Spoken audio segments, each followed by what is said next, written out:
Hi guys, welcome once again to my channel Astro Aarushi. आज मैं आप लोगों के साथ जिस प्लैनेट के बारे में बात करने वाली हूँ वो है प्लैनेट राहु।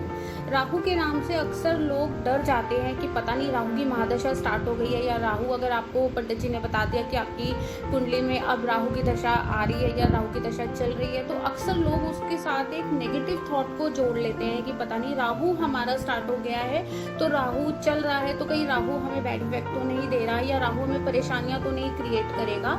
तो आज मैं आपको कुछ ऐसी सिंपल सी बातें बताती हूँ जिनसे आप खुद जज कर सकते हैं कि आपका राहु आपको गुड इफेक्ट दे रहा है या बैड इफेक्ट दे रहा है। देखो, हमारी जो आदतें होती हैं, जो हमारी हैबिट्स होती हैं, वो ही हमारे प्लैनेट्स को बातें करती हैं हमें पॉजिटिव या नेगेटिव रिजल्ट देने के लिए।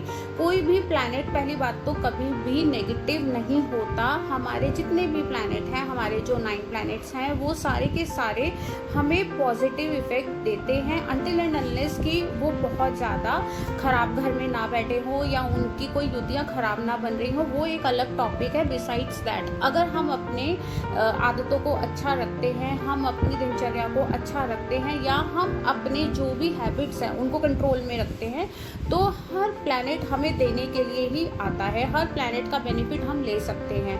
तो पहली बात तो ये कि हम कैसे जाने कि राहु हमें अच्छा इफेक्ट दे रहा है या हमें खराब इफेक्ट दे रहा है। देखो, राहु क्या है? राहु सिर्फ एक सर है, उसका धड़ नहीं है। तो राहु क्या है? राहु हमारा दिमाग है। जिन लोगों का दिमाग बहुत तेज होता है, जो नए नए आविष्कार करते हैं, या जो बहुत इंटेलिजेंट लोग होते हैं, एक्चुअली उनका राहु बहुत स्ट्रांग होता है। और जो लोग बहुत जीनियस माइंडेड होते हैं, वो भी राहु के ही इफेक्ट से होते हैं। तो राहु एक बहुत ही प्यारा प्लैनेट है। राहु, अगर आप अपनी थोड़ी सी आदतों को अच्छा कर लेते हो या कंट्रोल में कर लेते हो, तो राहु से अच्छा और राहु से ज़्यादा देने वाला कोई प्लैनेट नहीं है। जब राहु देने पर आता है तो अकेला राहु ही एक ऐसा प्लैनेट है जो छप्पर फाड़ के इंसान को देता है। ये मेरा पर्सनल एक्सपीरियंस है कि राहु की महादशा में, राहु की दशा में आप जितना गेन कर सकते हो वो आप सोच भी नहीं सकते, क्योंकि राहु जब देने पर आता है तो अनलिमिटेड आपको पॉजिटिविटी देता है। तो हमें उस पॉजिटिविटी को लेना कैसे है, या हमें कौन सी आदतों से अपनी पता चलेगा कि हम राहु को अपने खराब कर रहे हैं, या हम कौन सी आदतों को सुधार के हम अपने राहु को बातें कर सकते हैं हमें पॉजिटिव रिजल्ट देने के लिए। तो आज मैं आपको कुछ ऐसे सिंपल सिम्टम्स दिखाती हूँ जिनसे आप खुद जज कर सकते हैं कि आपका या आपके किसी फैमिली मेंबर का राहु खराब तो नहीं चल रहा। देखिए, सबसे पहले जब आप सुबह सोकर उठते हैं तो आप देखिए कहीं आपकी बेडशीट बहुत ज़्यादा सिलवटों वाली तो नहीं होती। जिन लोगों का राहु बैड इफेक्ट दे रहा होता है, सुबह के टाइम उनकी बेडशीट कहीं और पड़ी होती है या उसमें इतने सिलवट होती हैं, और उनको एक और बुरी आदत ये होती है कि उठने के बाद वो कभी भी अपने बेड को अरेंज करते नहीं हैं। पूरा दिन उनकी बेडशीट खराब पड़ी रहती है, पिलो कहीं पड़ा होगा, बेडशीट कहीं पड़ी होगी, वो उसको बॉदर ही नहीं करते। तो सबसे पहले सुबह उठते ही आप अपनी बेडशीट को ठीक करें, उसको अरेंज करें, पिलो को उसकी जगह पर रखें। अगर आप कोई दोहर या कुछ लेते हैं तो उसको तय करके उसको भी ठीक से जहां उसकी रखने की जगह है उसको रखिए। दैट मीन्स कि हमेशा अपने बेड को आप साफ सुथरा और एक अरेंज्ड वे में रखें, जिससे जो राहु है आपको वो अच्छा इफेक्ट दे। दूसरा, अगर आपकी बेवजह किसी से लड़ाई हो जाती है, अभी आप बैठे हैं, सब कुछ अच्छा चल रहा है, बातचीत करते करते अचानक से आप उबल गए, किसी बात को लेकर अग्रेसिव हो गए, और आप लड़ते लड़ते इतना ज़्यादा वो झगड़ा बढ़ गया कि वो आउट ऑफ कंट्रोल हो गया। दैट मीन्स कि आपका राहु डेफिनेटली आपको बैड इफेक्ट दे रहा है। या आपके अंदर आलस बहुत है, चीज़ों को आप सिर्फ विजुअलाइज करते हैं, प्लानिंग्स करते हैं, लेकिन आप उनको इम्प्लीमेंट नहीं करते हैं, आप चीज़ों को टालते हैं। आपके दिमाग में बहुत सारे आइडियाज़ तो होते हैं। अब मैं एक एग्जांपल देती हूँ कि अगर आपको कोई बिजनेस करना है तो आप बहुत सारी प्लानिंग तो कर लेंगे कि मैं ये बिजनेस कर लेता हूँ, इसके अंदर ये वाला प्रॉफिट होगा, या मैं इसको बाहर कनेक्शंस बना लूँगा, मेरे वो कॉन्टैक्ट्स हैं, मेरे वो कनेक्शंस हैं जो मेरे काम आ जाएंगे।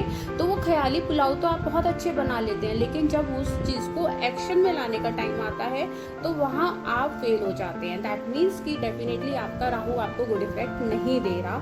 आपने अपने राहु को नेगेटिव कर रखा है आपकी अपनी आदतों की वजह से, तो आपको वो आलस छोड़ना होगा, अपने आलस को कंट्रोल में करना होगा। दूसरा, कहीं आपके पड़ोसियों से बिना बात लड़ाई तो नहीं हो जाती। आपके लेफ्ट साइड में जो पड़ोसी रह रहे हैं आपको ये नहीं पता कि वो लोग कौन है, या आपके राइट साइड में जो रह रहे हैं आपको ये नहीं पता कि वो लोग कैसे हैं। आपको बस हर इंसान के अंदर सिर्फ और सिर्फ बुराई ही नज़र आती है। आपको अगर आप किसी से भी बात करते हैं तो उसकी नेगेटिविटी क्या है वो आप उसमें ढूंढते हैं, बजाय इसके कि उस इंसान में क्या पॉजिटिविटी है। आपको किसी के अंदर पॉजिटिविटी देर में समझ में आती है और नेगेटिविटी जल्दी समझ में आती है, तो आप समझ लीजिए कि आपका राहु आपने डिस्टर्ब कर रखा है। और एक बात कि अगर आप बहुत ज़्यादा, बहुत जल्दी, बहुत फ्रीक्वेंटली डिप्रेशन के मोड में चले जाते हैं, मतलब ये कि जैसे होता है कि हफ्ते के 4 दिन तो आपका मूड बहुत अच्छा रहा, लेकिन 5वें दिन आप एक डिप्रेस्ड मोड में आ गए कि मेरी लाइफ में तो कुछ अच्छा ही नहीं हो रहा, मेरी लाइफ में तो कुछ भी अच्छा नहीं है, कुछ भी स्टेबल नहीं है, मैं लाइफ में एक फेलियर हूँ, मैं लाइफ में कुछ भी नहीं कर पा रहा। एक नेगेटिव थॉट्स इतने ज़्यादा पाइलअप कर लेते हैं अपने माइंड में कि धीरे धीरे आप एक डिप्रेसिव जोन में चले जाते हैं, और ये बहुत फ्रीक्वेंटली आपके साथ होता है। तो इसका मतलब कि आपका राहु आपको अच्छा इफेक्ट नहीं दे रहा। और अगर आप चाहते हुए भी लोगों के साथ एक अच्छी कंपैटिबिलिटी बिल्डअप नहीं कर पाते हैं, लोगों के साथ अच्छा रिलेशन नहीं बना पाते हैं, तो भी आप समझ लीजिए कि आपका राहु अच्छा इफेक्ट आपको नहीं दे रहा। अब ये तो हमने जाना कि हमारा राहु अच्छा इफेक्ट नहीं दे रहा, हमें कैसा पता चलेगा। लेकिन अब हमें पता है कि हमारा राहु हमें अच्छा इफेक्ट नहीं दे रहा, तो हम क्या करें कि वो हमें अच्छा इफेक्ट देने लगे। तो देखिए, मैं आपको बहुत सिंपल रेमेडीज़ बताती हूँ। मेरी जो भी रेमेडीज़ होती हैं वो बहुत ही ईजी टू डू होती हैं, उनके अंदर आपको कोई ज़्यादा खर्चा भी करना नहीं होता।